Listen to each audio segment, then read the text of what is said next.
Welcome to the MLX Performance Center. We're here today with Mike, and we're going to do a little fitting and decide what MLX size skate Mike should have. So the tools that you're going to need here is going to be a tape measure in millimeters. We're going to get a little more accurate reading with millimeters versus inches. So we're going to use millimeters. You got your good old, every great hockey player has some white hockey tape lying around at home, or masking tape. You got a pen.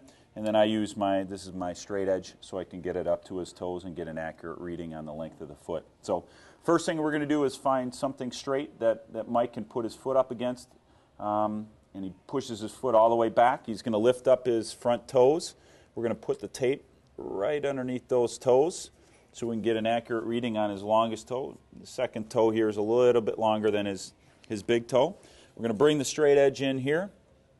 You can see we're going to get nice. We're not pushing those toes, not pushing it hard, just barely touching those toes, making sure that it's parallel again with this back brace here that Mike's got his heel up against.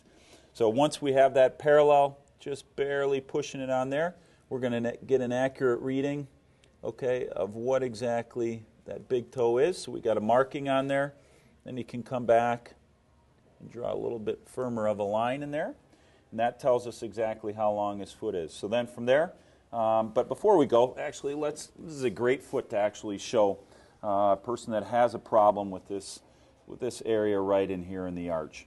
So this is one of the concerns that we have as a company. We want to make sure we can address guys that have a foot problem like that. We see that over and over again. And that's a very painful thing, isn't it, Mike, when you have something like that? So we want to make sure that there's no discomfort in the skate, and we're going to show you how to punch that out in another video on how to make sure that MLX skate fits nice and tight. So, and nice and right around that pocket there. So anyway, Mike can now step away, and we'll get an accurate reading on what the length is of his foot.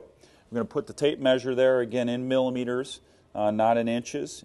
And we're going to measure that Mike's foot is 26 centimeters on the pegs. So we'll get a good reading there. We're going to take that measurement over to our chart online, and you're going to get a real clear understanding of what size skate he should have, and we'll go from there. So we appreciate you joining us today and getting the right size MLX skate today, and look forward to many years of working with you on our skates.